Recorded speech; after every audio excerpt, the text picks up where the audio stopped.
के दिव्य स्वरूप से हम लोग जुड़ेंगे, सिद्ध चेतना के साथ संपर्क जोड़ने में हम लोग सफल होंगे और भौतिक लाभ यह होगा कि हमारी ज्ञान चेतना विकसित होगी, हमारे भीतर सम्यक ज्ञान का उदय होगा, प्रज्ञा की स्थिति का जन्म होगा। तो 15 मिनट का ये ध्यान जब हमारा हो गया तो फिर हम काया से, देह भाव से, हर भाव से हम मुक्त हो जाएं और केवल 5 मिनट अपने भीतर सजग बोध दशा बनाएं। ये जो 3.5 हाथ की काया है, केवल इस काया के प्रति जागरूक होकर हम अपने अस्तित्व में लीन हों। केवल बोध दशा है, केवल होश दशा है, केवल साक्षी दशा है। अब दिमाग शांत है, कहीं कोई भटकाव नहीं है, एक बिंदु पर पुरुषार्थ पूर्वक जो हमने ध्यान केंद्रित किया था अब वो भी करने की ज़रूरत नहीं है, क्योंकि अब हम केंद्रित हो चुके हैं। 5 मिनट, 2 मिनट, 3 मिनट, 10 मिनट, जितना हमारे भीतर योग का उदय हुआ है, योग की प्रगाढ़ता बनी है, अब हम 5 मिनट केवल अपनी शांत समाधि दशा में बैठ रहे हैं। अब हम किसी बिंदु पर केंद्रित नहीं हो रहे हैं, वरन शांत समाधि की दशा में हम लोग 5 मिनट तक स्थित हो रहे हैं। और जब लगे अब हमारा चित्त वापस अपनी सहज प्रकृति में आ चुका है, यानी कि योग का जो 20 मिनट का ध्यान का जो 20 मिनट का चरण हमने अपनी शांति के लिए, अपनी समाधि के लिए, अपने भीतर के अंतर्बोध के लिए जो हमने समर्पित किए थे, उसका एक काल, उसकी एक बैठक हमारी पूर्ण हो चुकी है। ये 1 घंटे का हमने योग के लिए जो समय समर्पित किया, इसने हमें तन से भी स्वस्थ किया, हमें प्राणों से भी स्वस्थ किया, हमें ज्ञान से भी स्वस्थ किया, आध्यात्मिक चेतना से भी हम लोग जुड़े और एक तरह से हम लोग पूरी तरह समर्थ और ऊर्जावान बन चुके हैं। हम लोग पूरी तरह से स्वस्थ और ऊर्जावान बन चुके हैं। योग तो जीवन जीने का एक सहज सरल तरीका है। आखिर किसी भी चीज़ को अपनाने के लिए हमें एक मेथड से तो गुजरना ही होगा, कोई ना कोई हमें मेथड तो अपनाना ही पड़ेगा। और जब वो मेथड हमारे साथ सहज अभ्यस्त हो जाएगा, जैसे किसी आदमी को अगर तबला सीखना हो तो उसे अंगुलियां कैसे चलानी है ये तो उसे सीखना ही होगा एक योग्य गुरु के सानिध्य में रह करके। और जब वो अंगुलियां उसकी सहज रूप में चलने लग जाएगी, तब न गुरु की ज़रूरत है और न किसी सहायक की आवश्यकता है, सहज में उसकी अंगुलियां चलने लग जाती हैं।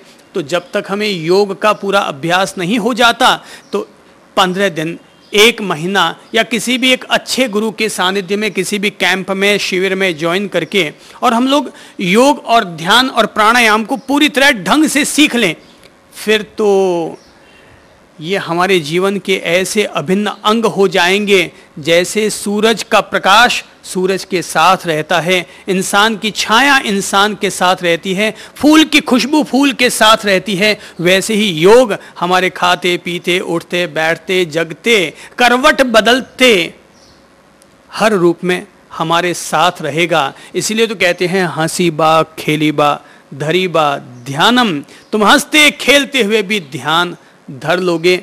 योग का लक्ष्य है, योग का उद्देश्य है, योग का ये परिणाम है कि व्यक्ति अगर पानी भी पिए तो उसमें भी योग की आभा होनी चाहिए। वो अगर सड़क पर चले तो उसके कदमों में भी एक ऐसी लय होनी चाहिए कि उसका चलना भी योग का हिस्सा कहलाए। और जब वो बोलता है तो उसकी शांति, उसकी प्रसन्नता उसकी वाणी के साथ इस तरह जुड़ करके निकलनी चाहिए कि उसकी वाणी का उपयोग भी योगमय बन जाए।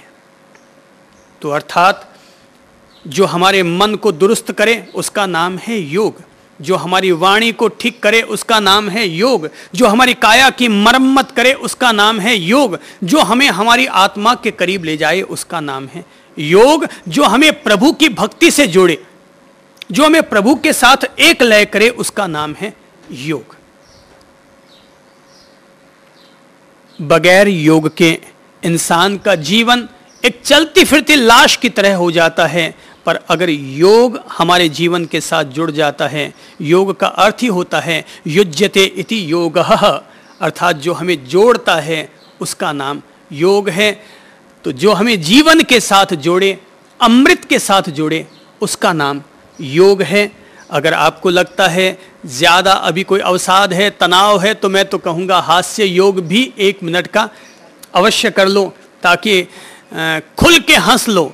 तो खुल के हंसने से हमारे शरीर की सारी कोशिकाएं, दिमाग की कोशिकाएं एक्टिव हो जाती हैं और टेंशन दूर हो जाता है। जब कुकर में ज़्यादा भाप भर जाती है तो कुकर क्या करता है? सीटी बजा दे।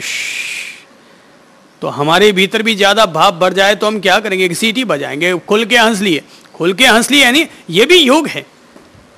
मैं तो कहूँगा जीवन को इस तरह जियो कि जीवन का हर चरण योग का चरण बन जाए। किसी से मिलना भी योग हो।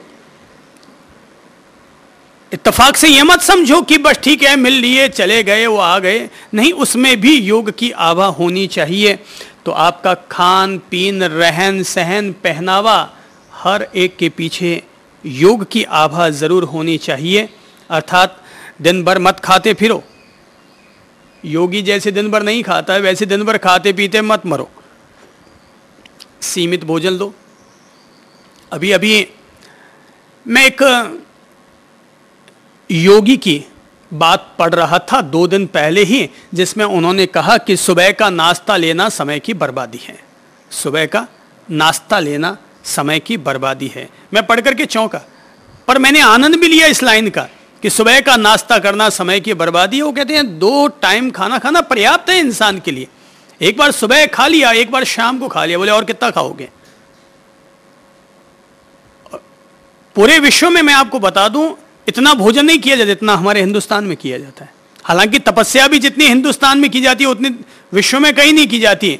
मगर होता यह है कि हम लोग एकादशी को व्रत करते हैं और दसवीं और द्वादशी को उसकी सारी खाना पूर्ति डबल चौबल कर लेते हैं। कई लोग उपवास करते हैं, तो आज अगर उपवास है तो पहले दिन, और उपवास का पारणा हो गया तो उसके अगले दिन। बड़ा महंगा होता है पारणा, है? रोजाना की रोटी सस्ती है और पारणे का भोजन महंगा होता है। जैनियों को देखो, पारणा करते हैं ना अगले दिन, तो तपस्या के अगले दिन वो पारणे में क्या करते हैं पता है? कैर खाते हैं। कैर कितना रुपया किलो आता है मालूम है? 300 रुपया किलो।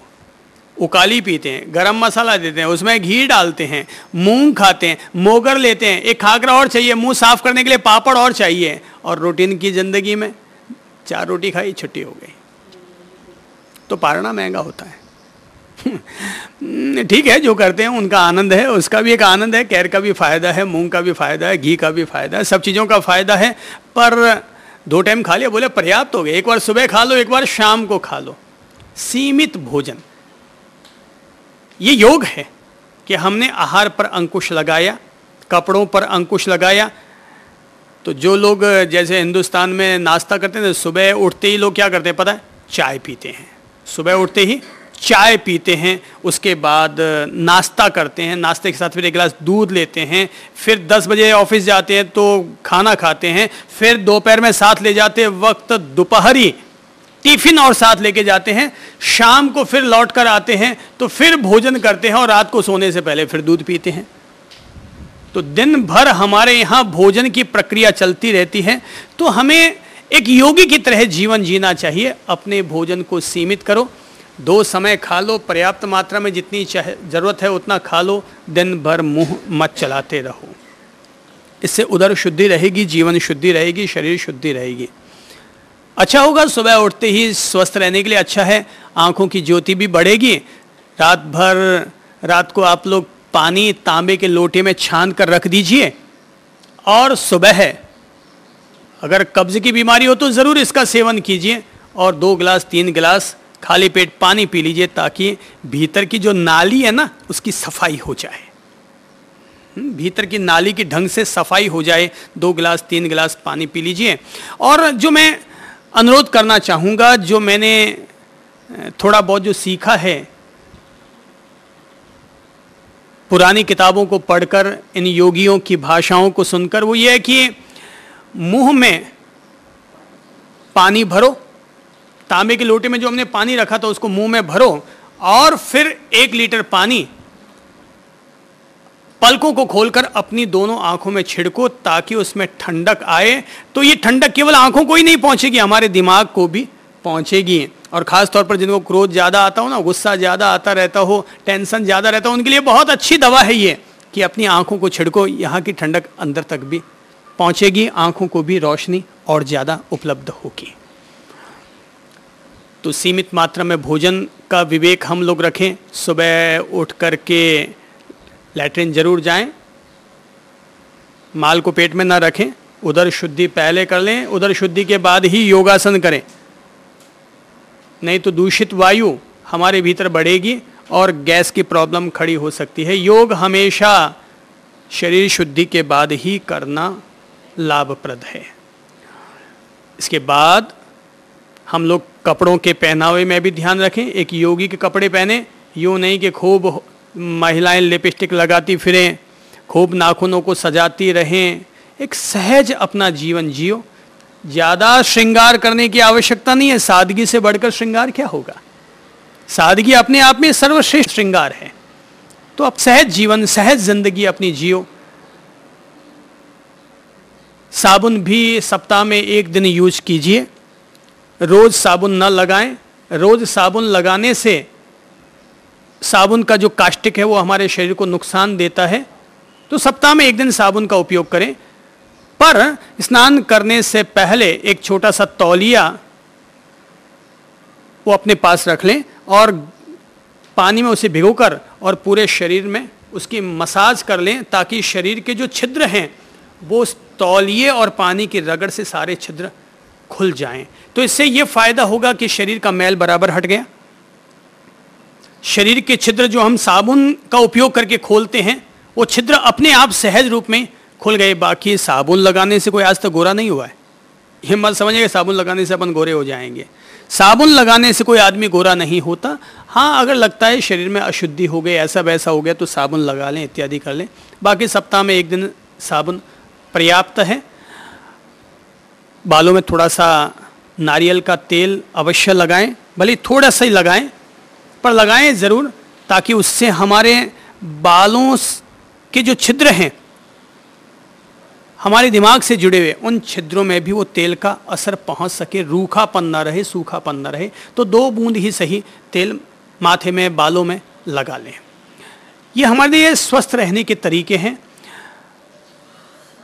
देर रात तक अगर जगने की आदत हो तो उसे हम लोग छोड़ें और शाम को 10, साढ़े 10, अधिकतम 11 बजे तक हम लोग सो जाएं। ध्यान ये रखें कि सोते समय हम लोग सोने से पहले कोई भी एक अच्छी किताब पढ़ें, 1-2 पेज या 10 मिनट प्रभु का ध्यान धरें। टीवी देखते देखते ना सोएं, क्योंकि अगर हम टीवी देखते देखते सोएंगे तो हमने जो अगड़म बगड़म टीवी में देखा है रात भर हमारे सपनों में वही सब कुछ चल सकता है। तो सोने से पहले टीवी देखना है, देख लें। टीवी का मैं कोई विरोध नहीं करूंगा। अगर